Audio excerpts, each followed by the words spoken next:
Students, अब बात करते हैं chapter number 3 pair of linear equations in two variable की। जैसा कि चैप्टर का नाम है pair of linear equations in two variable, तो सबसे पहले हम बात करते हैं कि लीनियर इक्वेशन किसे कहते हैं, और उससे भी पहले हम बात करते हैं कि इक्वेशन किसे कहते हैं। अगर आपको बोला जाए कि आपको 5 और 7 का एडिशन करना है, 5 और 7 का प्लस करना है, तो आप उसको किस तरीके से लिखेंगे? आप लिखेंगे 5 + 7।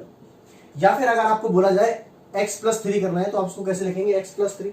या आपको बोला जाए 2x + y करना है, तो आप उसको इस तरीके से लिखेंगे।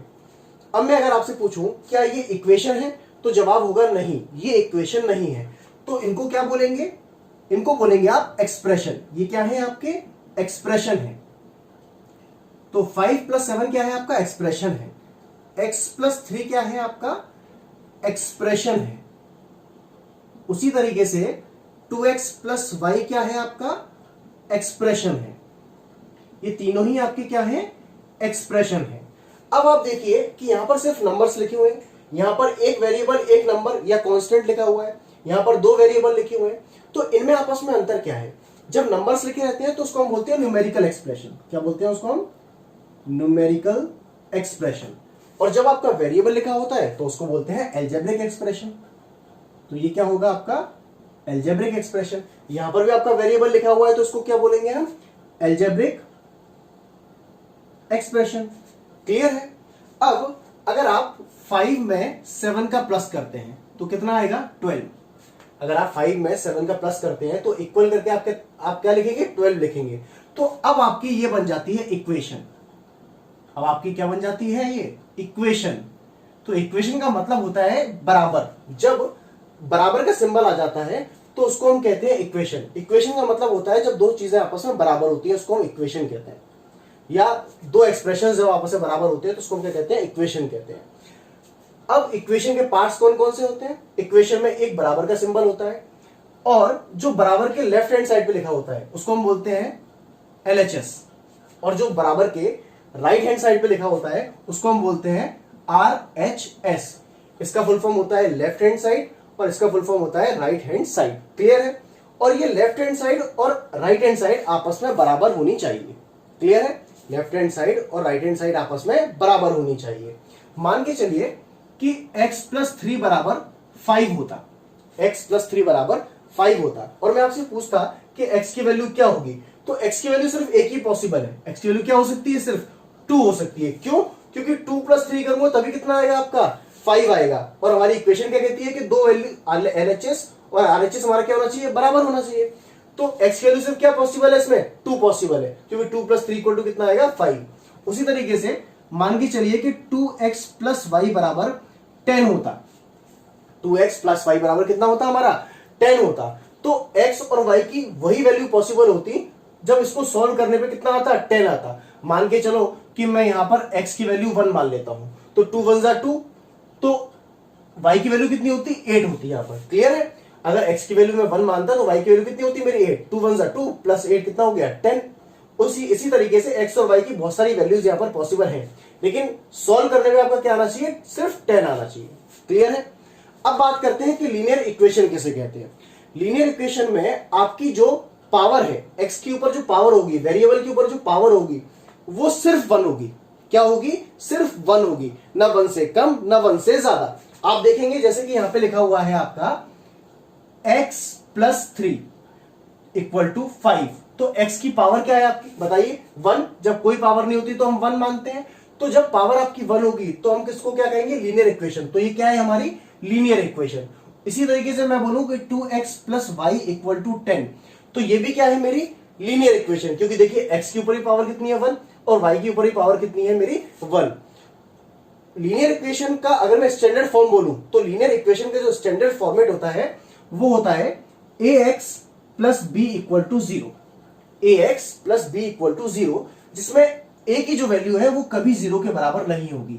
मतलब जो a की वैल्यू है वो कभी 0 के बराबर नहीं होगी। मतलब क्या है? अगर कि a की वैल्यू का 0 होगी तो ये पूरा पार्ट क्या हो जाएगा? 0 हो जाएगा। सिर्फ क्या बचेगा? कांस्टेंट। तो ये क्या नहीं होगी? ये लीनियर इक्वेशन नहीं होगी। क्लियर है आपको?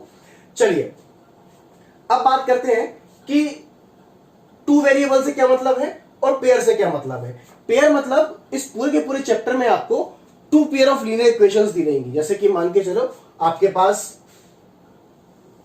अगर x plus y equal to 2 है तो एक इक्वेशन आपको और दी रहेगी कि 2x plus y equal to 5। तो एक लीनियर इक्वेशन ये हो गई और एक लीनियर इक्वेशन ये हो गई। तो आपके पास क्या दिया रहेगा इस पूरे चैप्टर में? Two pair of linear equations आपको इस चैप्टर में गिवन रहेंगी।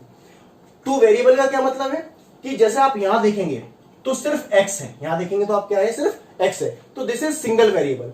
और जब आपकी इक्वेशन में दो वेरिएबल हो तो उसको हम कहते हैं टू वेरिएबल। क्लियर है आपको? जैसे यहां पर x और y दो हैं, जैसे कि यहां पे देखेंगे x और y दो हैं, यहां पर भी x और y है, तो दिस इज टू वेरिएबल। और ये भी आपकी क्या है, टू वेरिएबल लीनियर इक्वेशन है। क्लियर है? अब हम बात करते हैं कि इस चैप्टर में हमको करना क्या है। फाइनली हम बात करते हैं कि इस चैप्टर में हमको करना क्या है। तो थोड़ा सा ध्यान दीजिएगा, इस चैप्टर में आपको दो लीनियर इक्वेशंस दी रहेंगी। जैसे कि मान के चलिए कि 2x plus y equal to 5 या फिर 7x plus 3y equal to 10। आपको हर पेयर ऑफ लीनियर इक्वेशन में x और y की वैल्यू फाइंड करनी है, वेरिएबल्स की वैल्यू फाइंड करनी है। क्लियर है? आपको हर पेयर ऑफ लीनियर इक्वेशंस में x और y की वैल्यू फाइंड करनी है। जो भी वेरिएबल्स आपको दिए रहेंगे उसकी वैल्यू आपको फाइंड करनी है। और लीनियर इक्वेशंस में इन वैल्यूज को फाइंड करने के चार तरीके हैं, 4 मेथड्स हैं। कौन कौन से हैं हम डिस्कस कर लेते हैं। देखिए जरा कि पहला जो मेथड है आपका उसको हम बोलते हैं ग्राफिकल मेथड। कौन सा मेथड है पहला? Graphical method. सेकेंड जो मेथड है वो है हमारा एलिमिनेशन मेथड। Elimination method. जो थर्ड मेथड है हमारा उसको हम बोलते हैं सब्स्टिट्यूशन मेथड। क्या है हमारा?